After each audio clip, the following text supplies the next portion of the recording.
ফরজ নামাজে আরবি নিয়ত পড়তে হবে কিনা?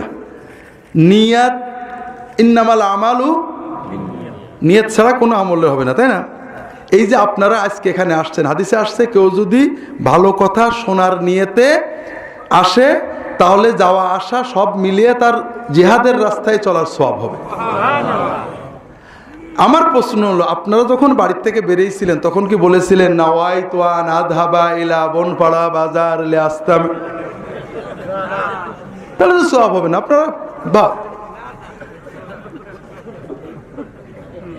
নিয়ত ছাড়া তো সওয়াব হয় না, একমত তো? আপনারা কেউ নিয়ত করছিলেন কি না? আসার সময় পড়ছিলেন তো নাওয়াইতু আন আযহাবা ইলা বনপাড়া, বাংলায় তো বলছিলেন আল্লাহ আমি বনপাড়ায় যে ওয়াজ শোনার নিয়ত করছি বলছিলেন, তাহলে সওয়াব হয়নি। রাজি আছেন তো? নিয়ত করতে হয়, মনের ভিতরে ইচ্ছা পোষণ করতে হয়, নিয়ত করতে হয় না।